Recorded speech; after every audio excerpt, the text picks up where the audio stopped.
Welcome to Night Reader, here to help you leave the worries of the world behind and slip into deep sleep. Please subscribe, share, and let Night Reader know if you have requests for great public domain literature.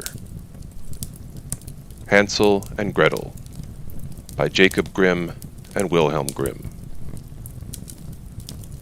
Hard by a great forest dwelt a poor woodcutter, with his wife and his 2 children.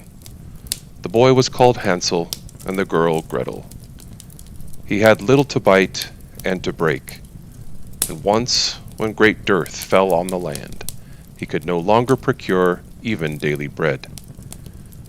Now, when he thought over this by night in his bed, and tossed about in his anxiety, he groaned, and said to his wife, "What is to become of us? How are we to feed our poor children when we no longer have anything even for ourselves?" "I'll tell you what, husband," answered the woman. "Early tomorrow morning we will take the children out into the forest to where it is the thickest. There we will light a fire for them and give each of them one more piece of bread, and then we will go to our work and leave them alone. They will not find the way home again, and we shall be rid of them." "No, wife," said the man, "I will not do that. How can I bear to leave my children alone in the forest? The wild animals will soon come and tear them to pieces." "Oh, you fool," said she. "Then we must all 4 die of hunger. You may as well plane the planks for our coffins." And she left him no peace until he consented. "But I feel very sorry for the poor children, all the same," said the man. The 2 children had also not been able to sleep for hunger, and had heard what their stepmother had said to their father. Gretel wept bitter tears, and said to Hansel, "Now all is over with us." "Be quiet, Gretel," said Hansel. "Do not distress yourself. I will soon find a way to help us." And when the old folks had fallen asleep, he got up, put on his little coat, opened the door below, and crept outside. The moon shone brightly, and the white pebbles which lay in front of the house glittered like real silver pennies. Hansel stooped and stuffed the little pocket of his coat with as many as he could get in. Then he went back and said to Gretel, "Be comforted, dear little sister, and sleep in peace. God will not forsake us." And he lay down again in his bed. When day dawned, but before the sun had risen, the woman came and awoke the 2 children, saying, "Get up, you sluggards! We're going into the forest to fetch wood." She gave each a little piece of bread, and said, "There is something for your dinner, but do not eat it up before then, for you will get nothing else." Gretel took the bread under her apron, as Hansel had the pebbles in his pocket. Then they all set out together on the way to the forest. When they had walked a short time, Hansel stood still and peeped back at the house, and did so again and again. His father said, "Hansel, what are you looking at there? What are you staying behind for? Pay attention. Do not forget how to use your legs." "Ah, father," said Hansel, "I am looking at my little white cat, which is sitting up on the roof. It wants to say goodbye to me." The wife said, "Fool, that is not your little cat. That is the morning sun which is shining on the chimneys." Hansel, however, had not been looking back at the cat, but had been constantly throwing one of the white pebble stones out of his pocket on the road. When they had reached the middle of the forest, the father said, "Now, children, pile up some wood, and I will light a fire that you may not be cold." Hansel and Gretel gathered brushwood together, as high as a little hill. The brushwood was lighted, and when the flames were burning very high, the woman said, "Now, children, lay yourselves down by the fire and rest. We will go into the forest and cut some wood. When we have done, we will come back and fetch you away." Hansel and Gretel sat by the fire, and when noon came, each ate a little piece of bread. And as they heard the strokes of the wood axe, they believed that their father was near. It was not the axe, however, but a branch which he had fastened to a withered tree, which the wind was blowing backwards and forwards. And as they had been sitting such a long time, their eyes closed with fatigue, and they fell asleep. When at last they awoke, it was already dark night. Gretel began to cry, and said, "How are we to get out of the forest now?" But Hansel comforted her, and said, "Just wait a little, until the moon has risen, and then we will soon find the way." And when the full moon had risen, Hansel took his little sister by the hand, and followed the pebbles, which shone like newly coined silver pieces, and showed them the way. They walked the whole night long, and by break of day came once more to their father's house. They knocked at the door, and when the woman opened it, and saw that it was Hansel and Gretel, she said, "You naughty children, why have you slept so long in the forest? We thought you were never coming back at all." The father, however, rejoiced, for it had cut him to the heart to leave them behind alone. Not long afterwards, there was once more great dearth throughout the land, and the children heard their mother saying at night to their father, "Everything is eaten again, and we have 1/2 loaf left, and that's the end. The children must go. We will take them further into the wood, so that they will not know their way out again. There is no other means of saving ourselves." The man's heart was heavy, and he thought, "It would be better for you to share the last mouthful with your children." The woman, however, would listen to nothing that he had to say, but scolded and reproached him. He who says A must say B, likewise, and, as he had yet yielded the first time, he had yet to do a second time also. The children, however, were still awake, and had heard the conversation. When the old folks were asleep, Hansel again got up, and wanted to go out and pick up pebbles, as he had done before. But the woman had locked the door, and Hansel could not get out. Nevertheless, he comforted his little sister, and said, "Do not cry, Gretel. Go to sleep quietly. The good God will help us." Early in the morning came the woman, and took the children out of their beds. Their piece of bread was given to them, but it was still smaller than the time before. On the way into the forest, Hansel crumbled his in his pocket, and often stood still and threw a morsel on the ground. "Hansel, why do you stop and look round?" said the father. "Go on."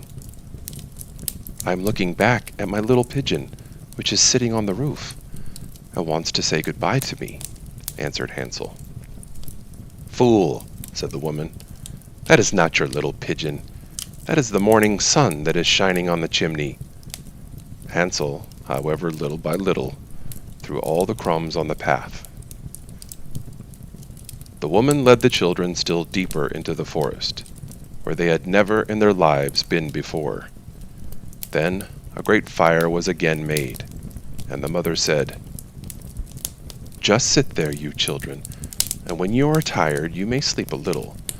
We're going into the forest to cut wood, and in the evening, when we are done, we'll come and fetch you away." When it was noon, Gretel shared her piece of bread with Hansel, who had scattered his by the way. Then they fell asleep, and evening passed, but no one came to the poor children. They did not awake until it was dark night, and Hansel comforted his little sister, and said, "Just wait, Gretel, until the moon rises, and then we shall see the crumbs of bread which I have strewn about. They will show us our way home again." When the moon came, they set out, but they found no crumbs, for many thousands of birds which fly about in the woods and fields had picked them all up. Hansel said to Gretel, "We shall soon find the way." But they did not find it. They walked the whole night, and all the next day too, from morning till evening, but they did not get out of the forest, and were very hungry, for they had nothing to eat but 2 or 3 berries which grew on the ground. And as they were so weary that their legs would carry them no longer, they lay down beneath a tree and fell asleep. It was now 3 mornings since they had left their father's house. They began to walk again, but they always came deeper into the forest, and if help did not come soon, they must die of hunger and weariness. When it was midday, they saw a beautiful snow-white bird sitting on a bough, which sang so delightfully that they stood still and listened to it. And when its song was over, it spread its wings and flew away before them, and they followed it until they reached a little house, on the roof of which it alighted. And when they approached the little house, they saw that it was built of bread and covered with cakes, but that the windows were of clear sugar. "We will set to work on that," said Hansel, "and have a good meal. I will eat a bit of the roof, and you, Gretel, can eat some of the window. It will taste sweet." Hansel reached up above and broke off a little of the roof to try how it tasted, and Gretel leaned against the window and nibbled at the panes. Then a soft voice cried from the parlor, "Nibble, nibble, gnaw! Who is nibbling at my little house?" The children answered, the wind, the heaven-born wind," and went on eating without disturbing themselves. Hansel, who liked the taste of the roof, tore down a great piece of it, and Gretel pushed out the whole of one round window pane, sat down, and enjoyed herself with it. Suddenly the door opened, and a woman as old as the hills, who supported herself on crutches, came creeping out. Hansel and Gretel were so terribly frightened that they let fall what they had in their hands. The old woman, however, nodded her head and said, "Oh, you dear children, who has brought you here? Do come in and stay with me. No harm shall happen to you." She took them both by the hand and led them into her little house. Then good food was set before them, milk and pancakes with sugar, apples and nuts. Afterwards, 2 pretty little beds were covered with clean white linen, and Hansel and Gretel lay down in them, and thought they were in heaven. The old woman had only pretended to be so kind.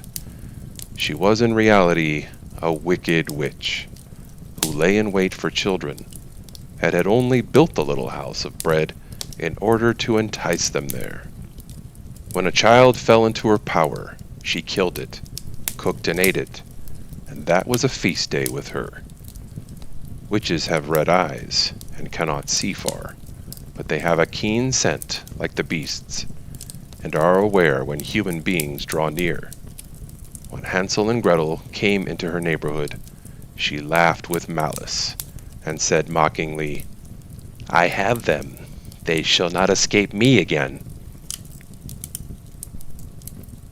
Early in the morning, before the children were awake, she was already up, and when she saw both of them, sleeping and looking so pretty, with their plump and rosy cheeks, she muttered to herself, "That will be a dainty mouthful." Then she seized Hansel with her shriveled hand, carried him into a little stable, and locked him in behind a grated door. Scream as he might, it would not help him. Then she went to Gretel, shook her till she awoke, and cried, "Get up, lazy thing! Fetch some water, and and cook something good for your brother. He's in the stable outside and is to be made fat. When he is fat, I will eat him." Gretel began to weep bitterly, but it was all in vain, for she was forced to do what the wicked witch commanded. And now the best food was cooked for poor Hansel, but Gretel got nothing but crab shells. Every morning the woman crept to the little stable and cried, "Hansel, stretch out your finger, that I may feel if you will soon be fat." Hansel, however, stretched out a little bone to her, and the old woman, who had dim eyes, could not see it, and thought it was Hansel's finger, and was astonished that there was no way of fattening him. When 4 weeks had gone by, and Hansel still remained thin, she was seized with impatience, and would not wait any longer. "Now then, Gretel," she cried to the girl, "stir yourself, and bring some water. Let Hansel be fat or lean, tomorrow I will kill him, and cook him." Ah, how the poor little sister did lament when she had to fetch the water, and how her tears did flow down her cheeks. "Dear God, do help us," she cried. "If the wild beasts in this forest had but devoured us, we should at any rate have died together." "Just keep your noise to yourself," said the old woman. "It won't help you at all."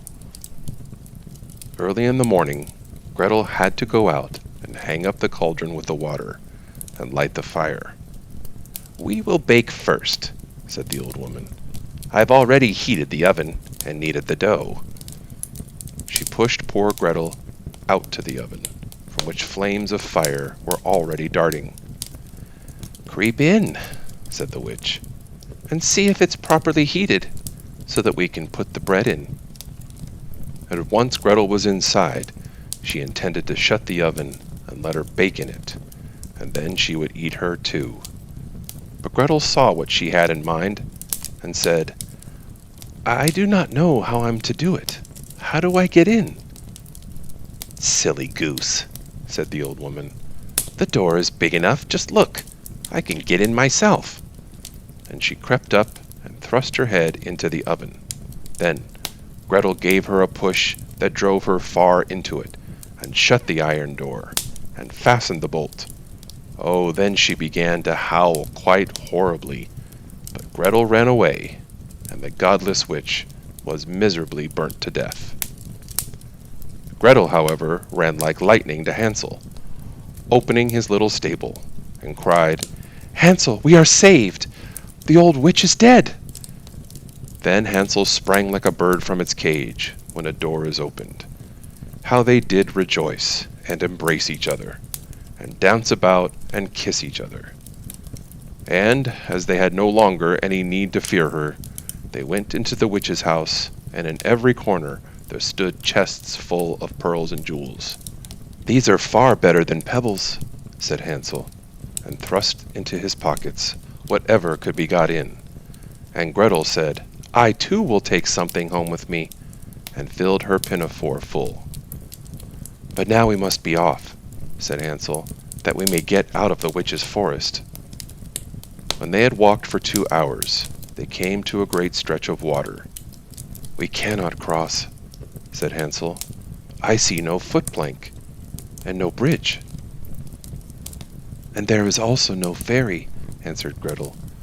"But a white duck is swimming there, and if I ask her, she will help us over." Then she cried, little duck, dost thou see? Hansel and Gretel are waiting for thee. There's never a plank or bridge in sight. Take us across on thy back so white." The duck came to them, and Hansel seated himself on its back, and told his sister to sit by him. "No," replied Gretel, "that will be too heavy for the little duck. She shall take us across one after the other."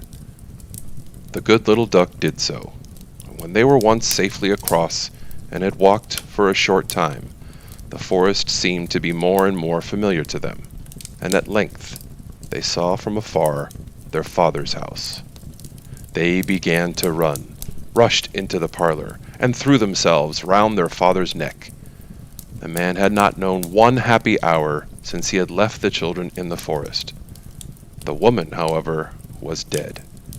Gretel emptied her pinafore until pearls and precious stones ran about the room, and Hansel threw one handful after another out of his pocket to add to them. Then all anxiety was at an end, and they lived together in perfect happiness.